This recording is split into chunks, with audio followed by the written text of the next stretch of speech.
Thank you so much, everybody, for joining us. I know we're sort of post-lunch, so hopefully everybody's feeling energized and not asleep. This panel doesn't really need introduction, but I will do brief ones for them. I'm Jenna McLaughlin. I'm NPR cybersecurity correspondent. And first up on the video screen, I can see him here, and perhaps he's behind me somewhere, but Senator King of Maine, who certainly needs no introduction, but he is a known and recognized cyber champion. He was co-chair of the Cyberspace Solarium Commission, which I'm sure everyone here is really familiar with. And that was a big piece of putting together a lot of different cyber recommendations, including the one that created Rob Konaki's office. We've also got Stephanie Hill to my right. She is the Executive Vice President of Rotary and Mission Systems at Lockheed Martin. Her portfolio includes everything from helicopters and cyber solutions to underseas warfare, which sounds pretty interesting. Pretty cool. Yeah. Yeah, and I also noticed your Twitter handle is Accidental Engineer, and you write about being a STEM champion, so it sounds like you've got quite a lot of things going on. And then next is Mieke Eoyang, who is the Deputy Assistant Secretary of Defense for Cyber Policy. She was previously the Vice President of National Security Programs at the think tank Third Way, where she did all kinds of things, including writing about cybercrime, Section 702 of FISA, and she even started a podcast trying to give me a run for my money. Maybe she'll go back to it one day. And then, of course, at the end, we have Rob Konaki, who is the Deputy National Cyber Director for Strategy and Budget, which sounds very important. You have all the money. Previously a senior fellow at the Council of Foreign Relations, fellow at Harvard's Belfer Center Cyber Project, all kinds of different cyber things, clearly, and you also served on what the White House described as the predecessor to CISA at DHS, which I thought was really interesting. So CISA obviously leads on everything from election security to engaging with the private sector on engaging on cyber threats. So we've got a really esteemed panel here. So this panel's title is the 21st Century Security Innovation and Cyber Resilience in Times of Crisis. So there's a lot going on there, and I'm sure we could spend like 4 hours unpacking that, but I'd love to start sort of with that mention of crisis. Since I'm a journalist, of course, I'm covering the war in Ukraine right now, the conflict that's dragged on for the last 3 months. It's involved a volunteer hacker army, the resurgence of hacktivism, the dump of reams of documents on Russian companies, Russian hacking, Ukrainian hacking, targeting of satellite communications across Europe. We've seen a lot. Each of you obviously has a different piece of the pie here, but I'd love to get a sense of how, from your seat, the war in Ukraine has sort of impacted your job. And I'd love to start with Mieke. How has this conflict influenced the Pentagon's understanding of cyber and war? Yeah, I think we've spent a lot of time thinking about what cyber war would look like. And this is the first time where we're really seeing a very highly capable cyber country going to war and seeing how they integrate the use of cyber in alongside their kinetic activities. We've had some indications of what Russia was capable of in previous attempts to try and disrupt cyber activity in Ukraine. And so I think we had some expectations about what might happen. People keep asking me what's the after-action report on this, and I keep saying the action's not done yet, so it's a little tough for us to say exactly what's going on. I don't think we want to draw too many conclusions while this conflict is still going on. But I think this is really important for us to understand sort of what is the limits of Russian capability, what is their use and doctrine in wartime, what does this mean for how quickly they can regenerate, and what does this mean about sort of what capabilities they bring to bear in this, what might they be reserving for other things. But I think that this is a very important example of what cyber conflict looks like. And I think that a lot of people thought that the cyber conflict would be massive and that the cyber portion of that would have a strategic impact. And what we are seeing is the Russians are unable to bring cyber capability to bear in a way that fundamentally changes the Ukrainian strategic will to defend their territory. Frankly, their kinetic capabilities are insufficient for that as well. That's a whole other story. But I think that then that helps us have a better understanding of the limits of cyber when it comes to its use in armed conflict. Absolutely, and you mentioned limits, obviously, and I think a lot of people have been kind of surprised about the limited impact. Do you have any sense of why that is? This is a fundamental question that I think we won't necessarily understand for quite some time. I think there are a lot of different hypotheses about why that might be. Are they holding back? Is cyber harder than we think? Are the Ukrainians better at defense than we think? I think that there's a lot of different things happening here. But then, as you mentioned in the opener, I think it's really important that we try and understand also what other actors are coming into this conflict globally. And this is the first time we've seen sort of a global surge of non-state actor hackers coming to the assistance of countries, and how we understand what they have been up to and what that impact has been, I think is something we will be unpacking for a very long time. Absolutely. Hopefully I'll be covering those stories. I want to get back to you, Mieke, in a minute, but pivoting over to Stephanie from the private sector, I'm curious how this conflict has sort of got you thinking about how to help defend against the cyber threat from Russia. We obviously are hearing pretty frequently that the threat level is increased. There's a possibility of Russia retaliating against U.S. companies. How have you been thinking about that? Yeah, so it's something that we've thought about and have actually put measures in place for quite a long time when you think about near-peer adversaries, nation-state actors, as you talked about. And what we know we have to do now, more than ever, is to operate at speed in delivering offensive and defensive capability to our customers and to the warfighter. So we think about it in a couple of ways. First, in our systems, products, and platforms that we develop for the warfighter, we should make sure that they are resilient as they are deployed and they're used from a kinetic perspective or from a sensing perspective. And we have to look at our own internal network. So interestingly, Lockheed Martin for many, many years has been one of the most attacked surfaces on the planet because of who our customer is. People want to get into our systems.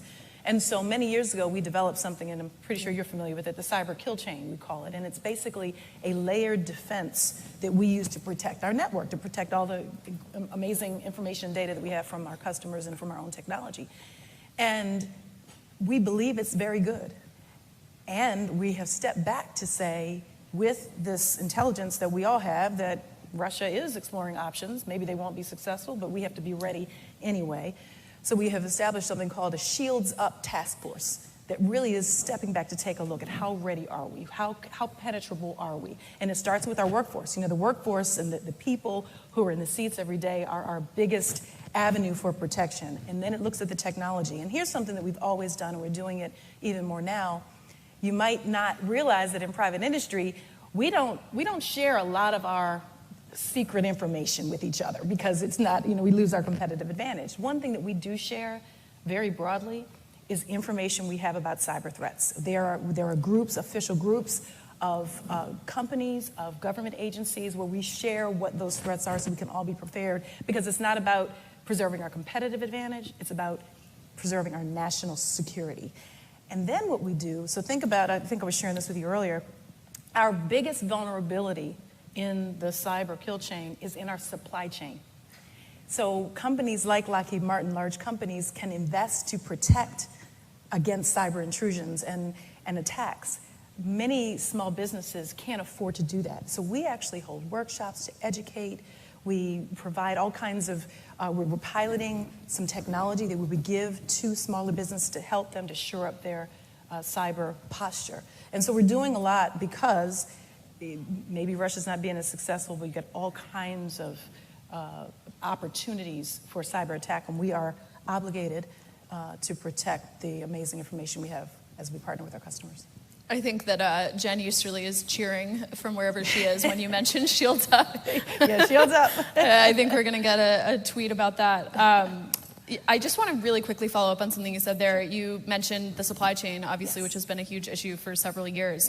I think I was at a defense industry event where they were talking about just how large that supply chain is. I think it was something like several thousands of different companies that supply different pieces of it. Do you have a guess? Tens of thousands of suppliers. And in the pandemic, one of the things that we have done and we're continuing to do is, particularly for the smaller businesses, we have accelerated more than $2 billion of payments to keep those businesses going and solvent, to be able to deliver the capability, because we hear about it in every industry of all the supply chain problems. The defense industry has experienced that as well. And the good news is, in partnership with the government, we've been able to help to stabilize the supply chain. And to figure out what it is, I mean. And to figure out what it is. Even that just seems like a massive challenge. Senator King, I'd love to move to you from there. Obviously, a big part of what you do is looking at sort of defending these industries.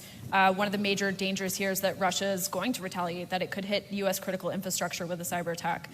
Congress has been proactive about trying to give the government additional authorities to work with the private sector, to mandate reporting. I was just moderating a panel earlier this week with the National Association of Water Companies, and the threat there just seems so clear and so apparent to them. I'm curious what else you think needs to be done to make sure that these sectors are protected. Well, before I answer the question, I want to also, and you mentioned at the very beginning of the presentation that was online just before we got here with the two authors talking about their children's books is really important and raises a really important issue. One of the biggest problems in cyber occurs at the individual desktop or laptop, where people just aren't familiar with the risks. We've jumped into this digital age without developing the kind of ancillary culture and ethics and all of the other things that have accompanied 1,000 years of printed books. And so I believe that education, and particularly what I call digital literacy, is really critical, and it ought to be taught in every school starting at the youngest age. And so I just want to touch on that. I thought that presentation by the two authors was great, and I love what they're doing, and I think we ought to but we ought to be thinking about this in a larger, more systemic way. Back to the issue of Ukraine and the risks to critical infrastructure. One thing that hasn't been mentioned thus far is deterrence. And I'm not speaking from the perspective of a member of the Intelligence Committee. Often I have to try to remember where I learned things and be careful about what I say. But I don't think there's much doubt that the Russians have held back to some extent because they know that we hold them at risk.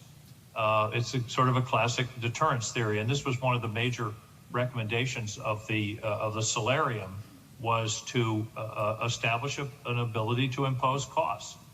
We have to be resilient, we have to protect, we have to patch, we have to do all those kinds of things, educate people at the desktop. But we also have to be sure that the adversary knows that they'll pay a price. President Biden had a very important meeting with I can't remember if it was in person or online or what it was, but with Vladimir Putin almost a year ago, it was last summer, where basically President Biden said, these are the areas we're not going to tolerate, and particularly in critical infrastructure. So and again, this isn't based on intelligence. This is just based on my awareness over the years of how the Russians think.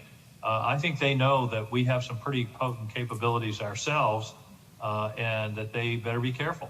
And I have to believe that that's been part of why we haven't seen the widespread cyber attacks in Europe or in the United States that everyone, including me, was expecting. But and I think that's a good thing. So those are some thoughts. I think it's resilience, but it's also deterrence. And I think the president and the administration has done that well by communicating the cost imposition, and I think it's working thus far. Absolutely, yeah. I was actually speaking with Merla Maigre over in Estonia, who is the former head of the NATO Cyber Center there, and she was talking a little bit about sort of that collective ability of Western allies, as well as including someone like Estonia, a tiny little country, but highly sophisticated. Of course, it's difficult to always kind of, like you mentioned previously, apply kind of these digital lessons to these physical conflicts, something that we think about with deterrence that previously applies to nuclear weapons. We're still figuring out exactly what that means. I'd love to shift over to Rob a little bit to talk just a little bit about the White House Cyber Office and what it is you're doing over there. I think we're all still getting acquainted with that office. We want to hear more. And how have your first days been since it's been in the middle of this conflict? Yeah, so my first day was February 28th, so came in the middle of this conflict. 4 days after, right? Got down here. My family's up in Portland, Maine, and flew down, bought food, bought water, prepped my apartment, expecting that we were going to be in a very ugly cyber war. Started getting the briefings, started to understand what the intel flow was like, and from there, we really started pushing on what are we going to do to make sure we're as prepared as we can possibly be for a Russian attack on U.S. soil through cyberspace. That was the overwhelming emphasis of my first few weeks in office. And that continues to be an overwhelming emphasis of what our office is doing. When Ann Neuberger, the NSC's lead on cybersecurity, did a White House press briefing on this issue and said, we have intelligence, there is a threat, people need to take this seriously, they need to patch, they need to improve their cyber hygiene, we're pushing whatever intelligence we have out to the private sector. That was because there was that intelligence. That threat still exists. That's the reason that we have Shields Up and why Shields Up is still continuing today, right? This is why Jen has not said, okay, bring your shields down. So that threat continues. While that is ongoing, we're rapidly learning lessons about how we implement the strategy that the NSC has set to try and drive collaboration with the Department of Defense, to try and drive collaboration with CISA, with the sector risk management agencies like Treasury and Energy. And right now we're in kind of a feedback loop as we're seeing what's working, as we're seeing where there are seams in our communications processes.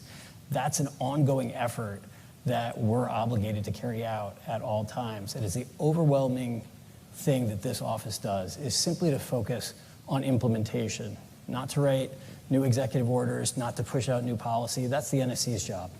Our job is to make sure that that policy is getting implemented. Easy enough. I'm sure that's a fun job. I think I want to ask a brief follow-up to each of you because I think you will each sit in different parts of this, and it's interesting. We've seen sort of historically Finland and Sweden officially apply to join NATO. We've talked, obviously, about this threat level being rather persistent, that Russia is continuing to threaten to launch a cyber attack. Has that increased since this talk of NATO has been happening? Mieke, do you maybe want to start? Yeah, look, I think, as Senator King said, the president's made very clear to the Russians that there would be consequences if there was a direct Russian attack on U.S. critical infrastructure. And as we think about deterrence in the Department of Defense, we have a new national defense strategy, and we think about integrated deterrence, and we think about how it doesn't necessarily have to be cyber for cyber, but there are many other tools that we can use to bring to bear to impose costs on an adversary for taking steps in cyberspace or taking steps in other places. You know, we have many, many tools in the toolbox, and while their disruption of our cyber may matter, may hit a certain point of mattering to us, the reciprocal activity might not matter the same to them, and so we need to think about what is sort of reciprocal in value when we talk about trying to impose costs and integrated deterrence. I think that we are always concerned that if Russia begins to think that this is in fact a direct conflict between them and NATO, that they could change their posture. And we are very worried about the potentiality of threat. The challenge in the cyber domain is that people need to be prepared to execute quickly. And so what may look, the difference between intelligence and prepositioning and an attack may look the same from a victim's perspective. It is really just when do they flip the switch and impose, and change something about the architecture that has an effect in the world. I think that we've seen sort of conflicting messages from the Russians about what this means. And I think while I think we remain very concerned about the prospect of Russian cyber attack, I don't know that our posture has changed about sort of what the calculus is for President Putin. Right. And have you been in touch with Finnish and Swedish counterparts about this? I have not on the cyber front, but other colleagues of mine, my regional colleagues, are in touch with them regularly on this. I think there will be a question for Finland and Sweden about whether or not they start to experience the kind of hybrid attacks that we have seen against other countries when they have announced an interest in joining NATO, and we're obviously very wary of that and prepared to help provide cybersecurity support to them as necessary, as they need from us. Absolutely. I'm curious if anybody else wants to weigh in on whether they feel as if this NATO moment is an increase in the threat, if it's kind of par for the course, we're steadying the ship. Anyone else? I think Putin is trying to figure out how to respond, because at first there was a lot of saber rattling, and then 2 days ago there was this weird sort of "we don't care" message out of the Kremlin, and now we're hearing more about just this morning there were reports of the Russians developing new battle groups on the Finnish-Swedish border of Russia. So I think they really haven't quite figured out what the reaction is. I think they've come to realize it's now an inevitability, and so whether they're going to try to react, and of course they're resource constrained to some extent because they have so much of their forces concentrated in Ukraine. So everybody's sort of waiting to see what the reaction is. But right now, I think they don't know, frankly, and that's why we're getting conflicting signals. Yeah, I think that's been the case for a lot of the conflict. We don't know what we don't know, and these things can change over time, obviously. One last follow-up on that for Mieke, just before we kind of shift areas. I'm just curious if amongst that sort of overall strategy of mixed deterrence, is the Pentagon still considering launching offensive cyber attacks in a response? I think in this forum I'm not going to discuss the Pentagon's offensive cyber activity. But I'm happy to talk to Senator King. I'm so glad that was your answer. That was exactly the right answer. I had to ask. I look forward to talking to Senator King about it at our quarterly updates, though. All right. That's called strategic ambiguity. I love it. Maybe I'll hear more about that in the future. Who knows?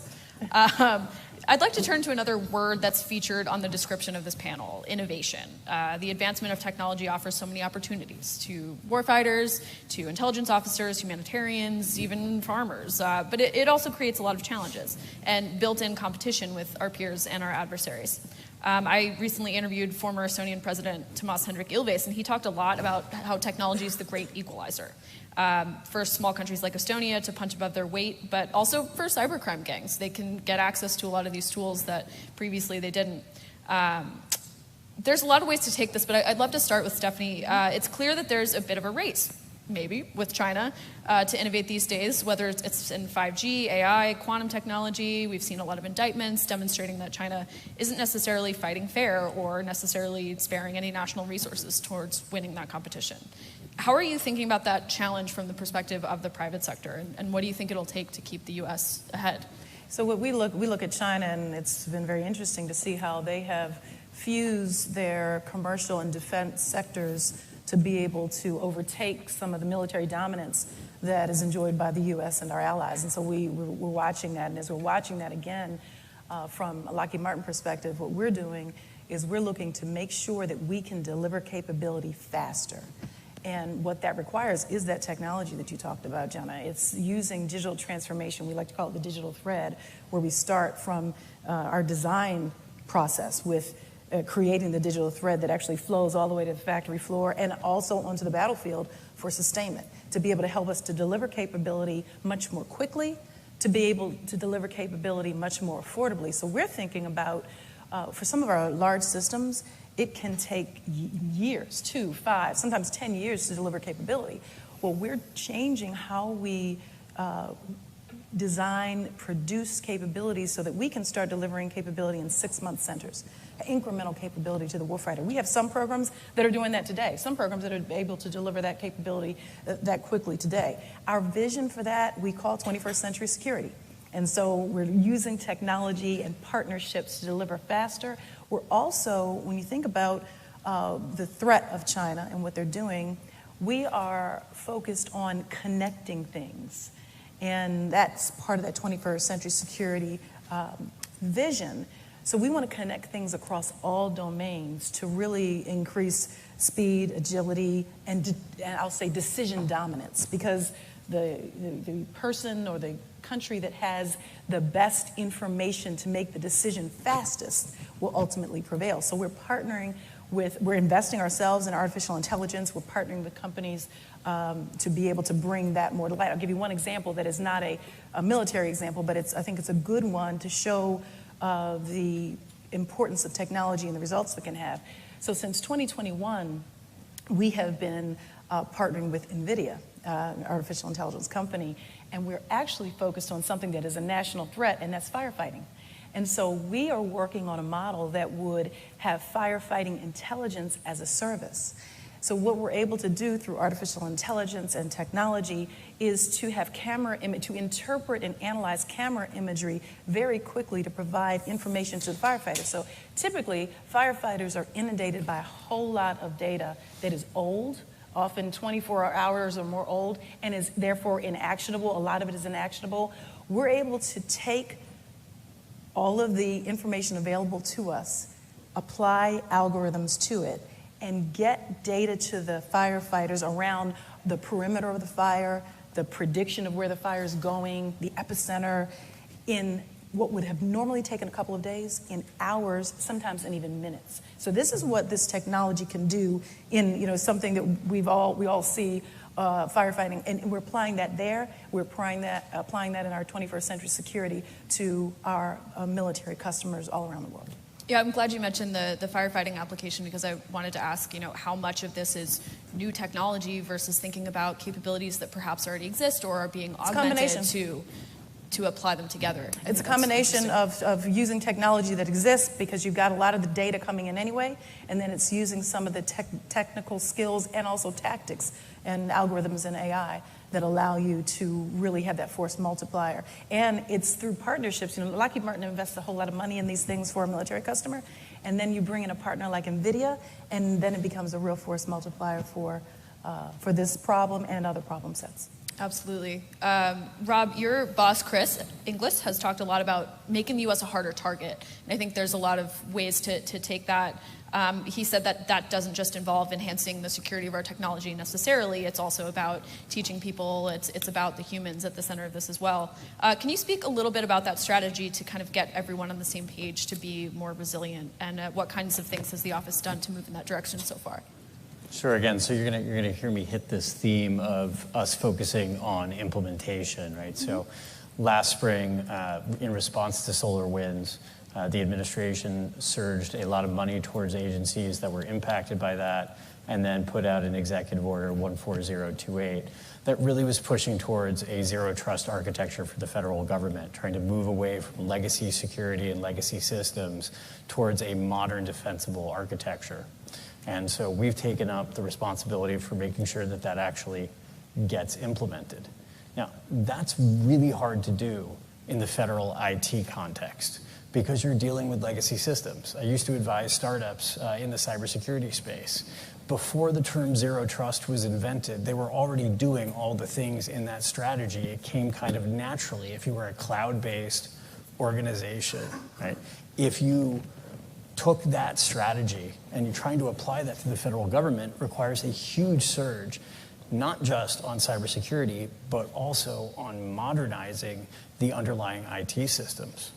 This is also a very similar problem that we see in a lot of private sector companies, but also really in our critical infrastructure, in our operational technology systems. These are legacy systems, some of which have been around for 30 and 40 years, 30 and 40-year-old IT systems.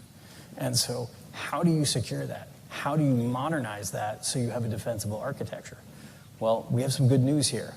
One of the things our office is very focused on, and indeed I would say the entire federal government is really focused on, is implementation of the Infrastructure Investment and Jobs Act, right? And this is a once-in-a-generation, for our generation, opportunity to rebuild the infrastructure in the United States, to modernize a lot of the IT and OT systems that infrastructure relies on, and to do it securely, and to make sure that the investments are not only getting made into building new bridges and new roadways, but also that those smart bridges and smart roadways and water systems are going to have the IT systems that will make them more efficient, and also that those investments will be secure against cyber threats.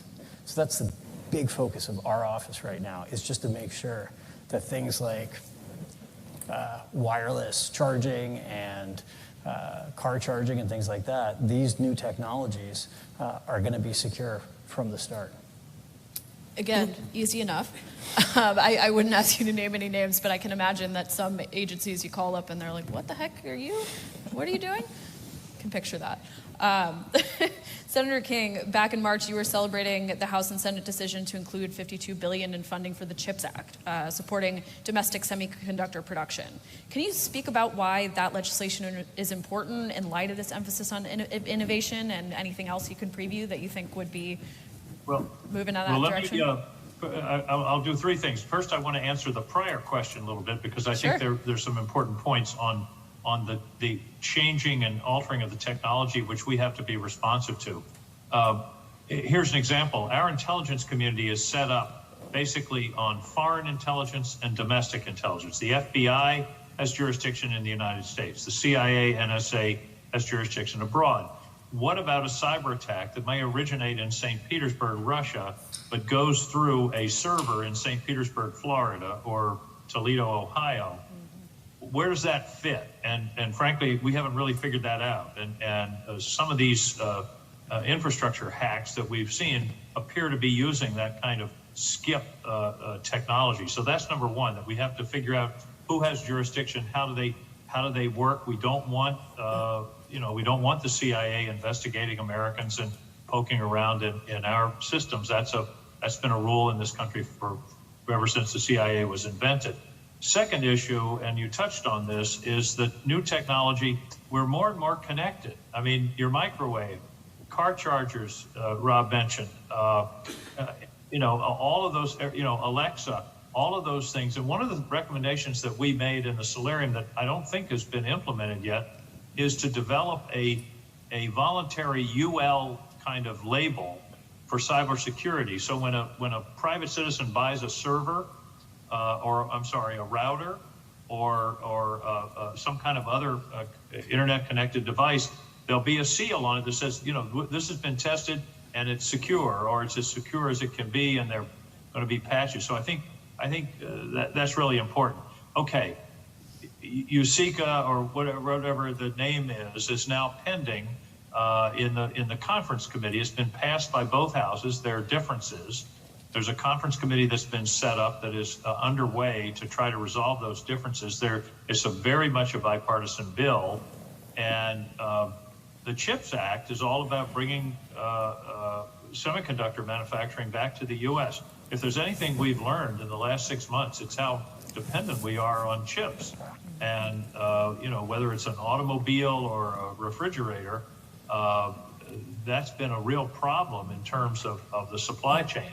So there's a big part of this bill that involves, frankly, financial support to incentivize the development of new chip manufacturing facilities in the U.S. And this is a big deal. This is I hate to say it because it's been a dirty word for so long, but this is basically industrial policy. This is the government saying we've got to work together with this industry because it's critical to the future of the country. It's a dirty word here. It's not a dirty word in China. They're all about deciding what the critical industries are, and we're doing it in a sort of less comprehensive way, but I think it's an important way. And then, of course, innovation is the essence of this bill to support R&D. There's a piece that I wish was in it. There is some language in it that I don't think is as strong as it should be, and that is we ought to be cooperating and coordinating more with our allies.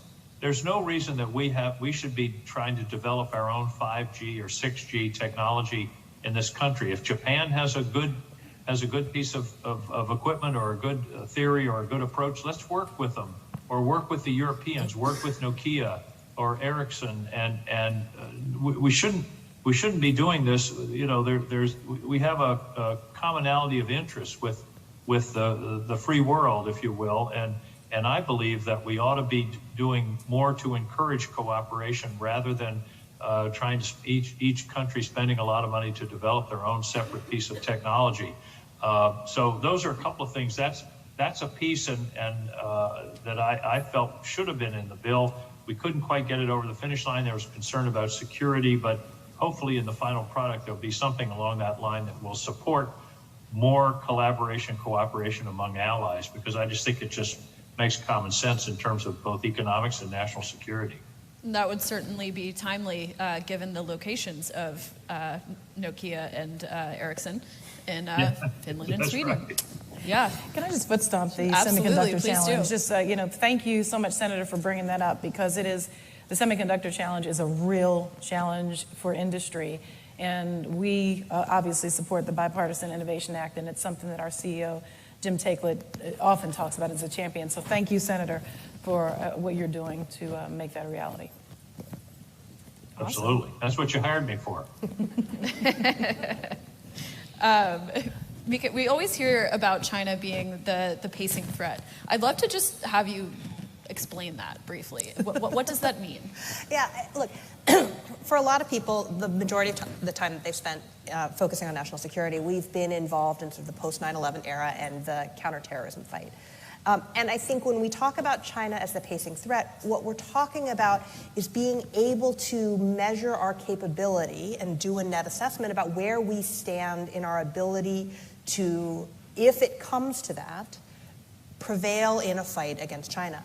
There are a lot of areas where over the past 20 years, we have not invested enough as a nation to be able to ensure that we are able to maintain the advantage, to continue to protect our allies and partners in the Asia Pacific, to ensure America's interests there. There are areas like electronic warfare. As Senator King was pointing out, when we talk about our own industrial base to be able to continue to maintain the high-tech edge, when we understand what they are up to. I think that it's a shift in the way that we need to think about things, and I think it means that we may have to shift some of the investments that we are making in the department. But as we think about China, whether or not we actually enter into a conflict, the potentiality of conflict is one that we have to prepare for. Even though we're trying to give the policymaker, the warfighter, decision advantage in the moment, so much of what it takes to fight that conflict takes years to develop in advance. So we have to start that process sooner rather than later, or if the conflict comes and we are not ready, we will find ourselves at a distinct disadvantage. And we have American citizens throughout the Indo-Pacific region who are potentially at risk if it were to come to a conflict.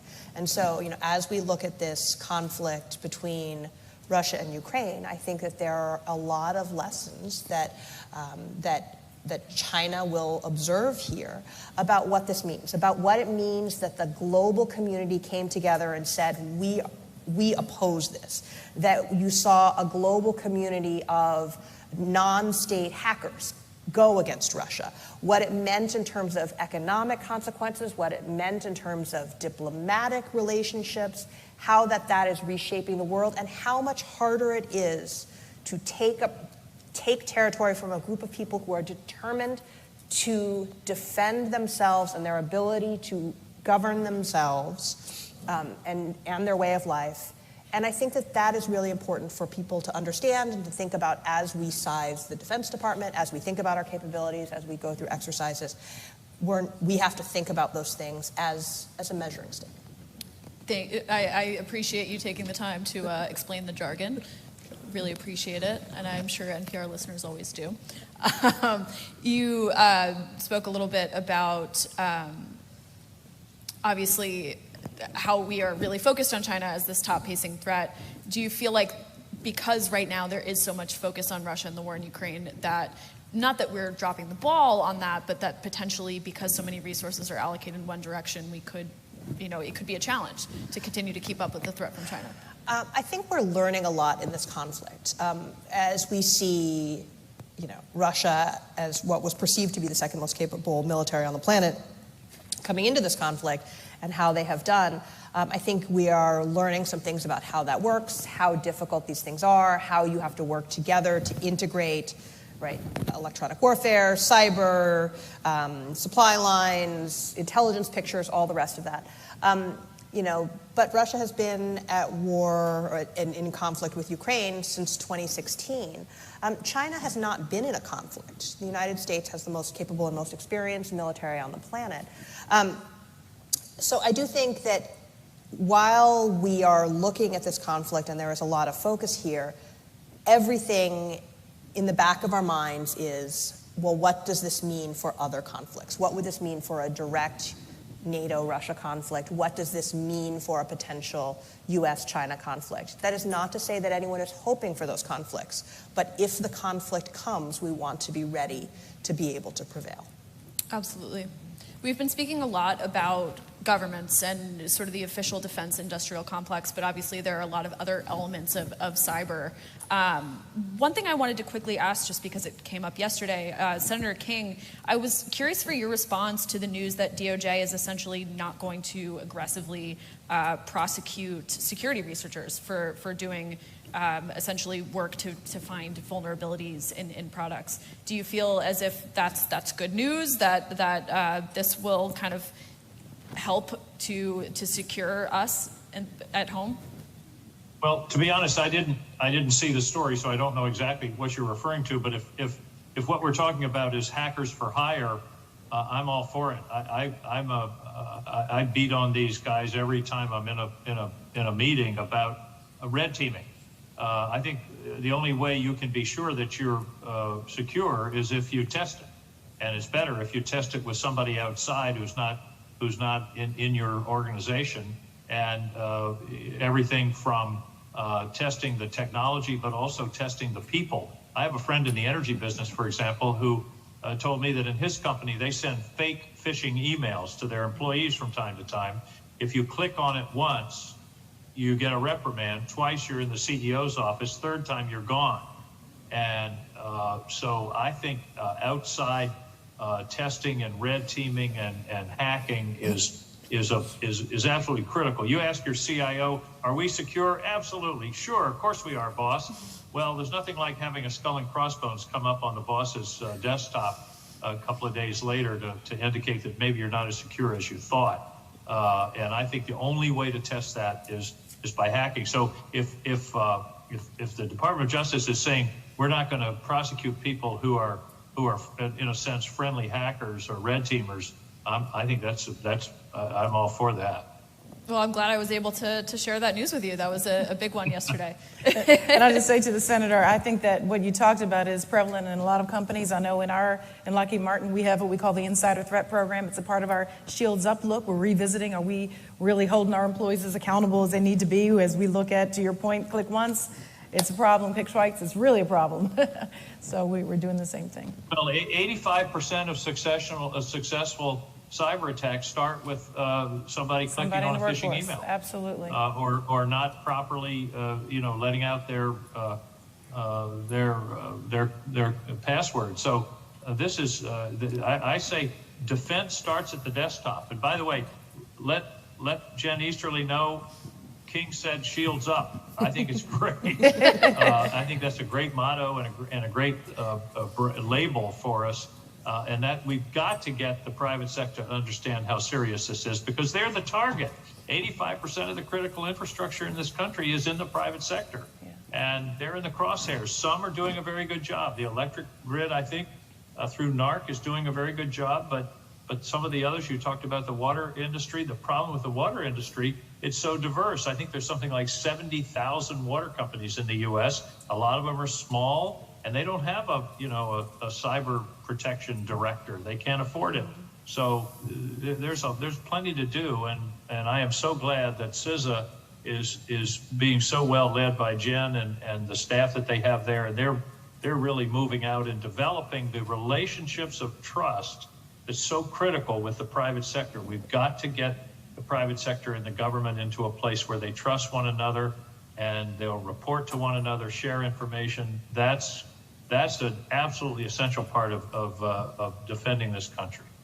Hey, one other idea I would share to piggyback off of the Senator's discussion around the clicking on the emails is we have one further measure that we take, and I think it's really important, especially with all the new hackers coming, the bad hackers coming online, is when you get an email like that, it's one thing not to click it. It's another thing to get intelligence from it. And so what we have is an icon where you can report that and send that email to our CISO to be able to take action, learn from it, spread it through the, all of the networks we talked about before, so that we learn and we can be more resilient. Yeah. That's Being a little bit great paranoid idea. is a good thing. Yeah, in this being space. paranoid is good. Oh, yeah, I actively over-report Yeah. those kinds of things. Sometimes I'm like, oh, this automated thing telling me to do some kind of learning thing seems sketchy. I don't want to do this. I'm going to report it, make sure it's all good, and then I'll click through.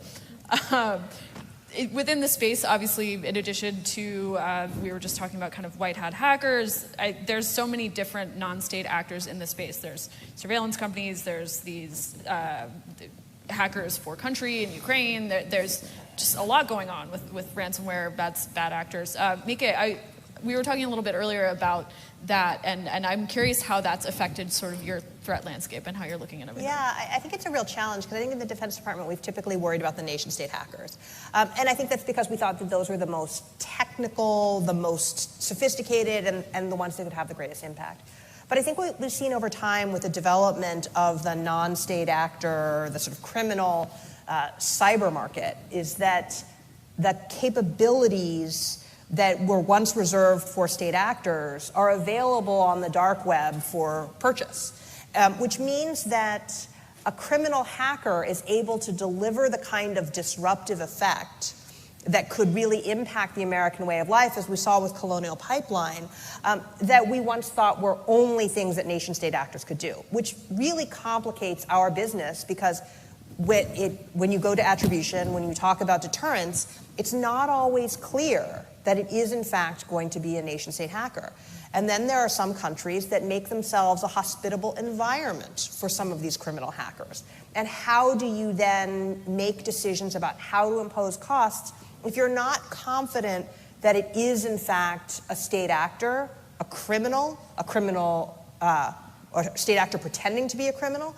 This is really a very complicated environment, and it's one of these areas where, and this is where I will talk a little bit about our offensive activity, we have publicly acknowledged that there are categories of criminal actors whose capabilities are sophisticated enough that we consider them the targets that we might choose to disrupt. I'm not going to talk about who. They probably know who they are. We're coming for them. But on this, we have very strong partnerships with law enforcement because at the end of the day, many of these people are motivated by money. They're in it for the ransom. They're not necessarily in it for harming, for the nation-state ends. And so we need to sit side by side with our FBI colleagues. They're welcome to sit with us at Fort Meade. And we work back and forth seamlessly to determine who's best able to go after the target, especially, as Senator King says, sometimes they may be located in St. Petersburg, but they may be using infrastructure inside the United States. For us to be able to work back and forth with law enforcement allows us to make sure that the adversary can't find safe haven in the United States, that we can share that information, and where it's happening in the United States, then law enforcement can disrupt. And we've actually seen our law enforcement colleagues become very creative and very innovative in their use of lawful tools to be able to go after this. I think you may have seen some reporting on the FBI's ability to seize malware that the Russian GRU had inside the United States. That's something where you don't want the Department of Defense on the U.S. networks, but where we are able to work hand in glove with our law enforcement colleagues, we can do more to protect the United States. And Rob, with this sheer number of different kinds of threats coming from state, non-state, somewhere in between kind of actors, how is that affecting kind of the implementation of protecting against them? Well, you begin with the premise that you don't necessarily know whether you're dealing with a nation-state actor or whether you're dealing with a sophisticated criminal group. We often see in the cyber world many nation-state adversaries will disguise their behavior as criminal activity. They will claim this is a ransomware attack. You just can't pay the ransom and get your systems unlocked. They will never decrypt them. They don't even have the code. We've seen the Russians do that on several occasions. With North Korea, it's a state actor who is often engaged in cybercrime for the purpose of generating revenue for the state of North Korea. And so from our perspective, when you're looking at the defense, it doesn't really matter whether it's a nation-state adversary or a very sophisticated criminal group. We can figure that out later. The attribution can happen through the intelligence community. DOD can figure out whether they're going to respond. But from a defensive strategy, we've got to treat all these groups as adversaries of the United States and ensure that we've got collaboration across the private sector and with government so that we're sharing information on threats so that they can't use the same tactics, the same techniques, the same procedures against thousands of companies and not be detected and be able to have that tremendous offensive advantage that they enjoy today. So our goal is to get to a point where in order to be one of us, you've got to be all of us. So that you've got to be so good that you're not going to distribute your attacks. Nobody will detect it. If anybody does, that will get shared back with the government, that will get shared back across your industry, that will get pushed out so that we can start creating something that looks like herd immunity. And that's the goal. Yeah, it does seem like the best possible goal is making life harder. You're never going to completely stop everything. There's about 8 minutes left. I had one more question for Stephanie, but I'd love to get everybody thinking about if they want to ask the last couple of questions. I can give the last couple minutes to the group.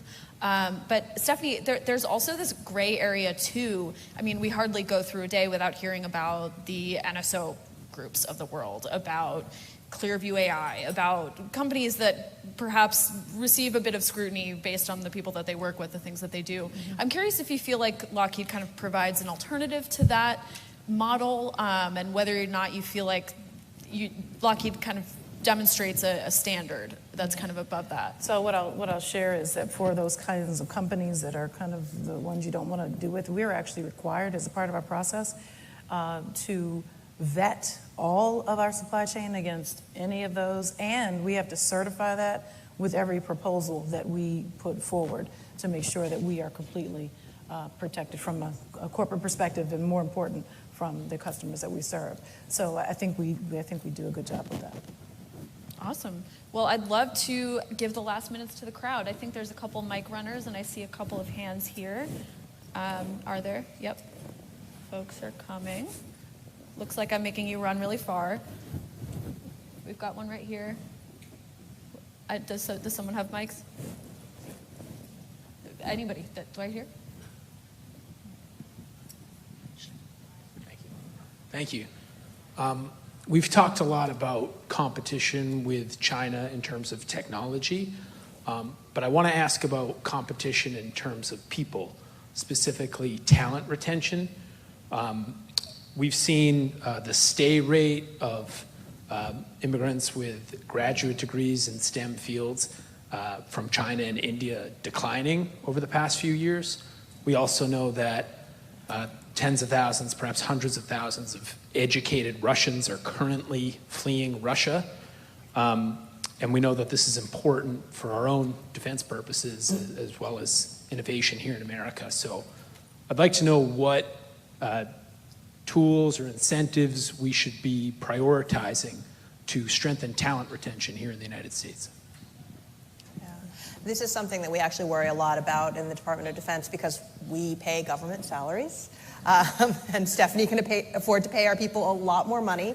So retaining talent is actually quite difficult. And how we think about service requirements, retention bonuses, we need to do a lot more in this area to make sure that we are, for the people that we train, that we're keeping them and getting return on investment for that before they go out and join the defense contractor, defense industrial base, or the tech community more broadly. So I think there is a lot more work that we need to do in this area to understand where we have those retention choke points, what kinds of incentives we can offer. We do have a mission in the Defense Department that Stephanie can't offer, which, in the offensive cyber arena.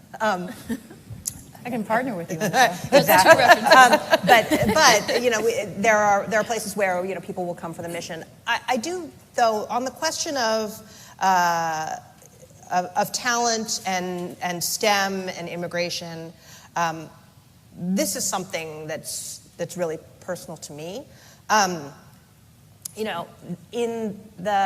World War II, this country was in a space race with the Russians. And at that time, we recognized we were in a global race for talent. and we took the best talent that we could have, regardless of where they were from, whether that was actual Nazis or people like my grandfather, who was a rocket scientist from China. And my grandfather built the retrograde engine on the bottom of the lunar lander because it was important to win that race. And so I think to the question of what are we doing about STEM from India and China, we are in a global race for talent. And we need to be able to say that America is the place for the best people to come to be able to win that. And we need to get after that. And can I just add to that? I have to jump in here and say, you're absolutely right. And we are just absolutely shooting ourselves in the foot. In the last year of the Obama administration, there were something like 1.9 or 1.2 million legal immigrants. And in the last year of the Trump administration, there were something like 200,000. That's 1 million people that we could use right now in our workforce on all levels, including STEM. And this is, did you ever stop and think about, it's pretty good that we're a country that people want to break into. There are plenty of countries in this world that people want to break out of. And I understand about illegal immigration, but we're allowing the illegal and the issues at the southern border to be conflated with legal immigration, which has been the lifeblood of this country and our economy forever, literally forever. I met with the new CENTCOM and Supreme Commander of NATO yesterday. His father was an Italian immigrant. And there's just story after story after story about Nobel Prizes and you know, all of the work that immigrants have contributed. And we are, if we get caught up in this anti-immigrant fervor, which, by the way, goes back to the beginning of the country, every wave of immigrants wants to pull the bridge up behind them. But we are just absolutely compromising the future of the country. Immigrants bring with them different cultures, different ideas, different education, different talents, and they've always enriched the country. And we've got to somehow educate people that immigration isn't all about the Texas border. It's about a lot of other things, and we have to figure out how to do it successfully and legally and secure the southern border. I understand that. But I really worry that all the emotion and politics around immigration is choking off one of the great resources that's made this country what it is. Yeah. So I want to.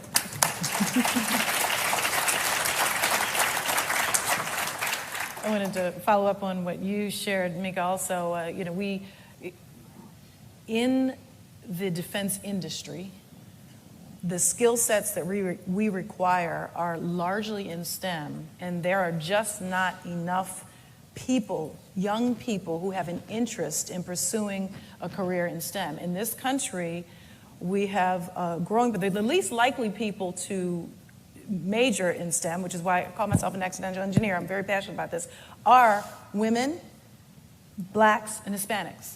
And these are growing populations in our country.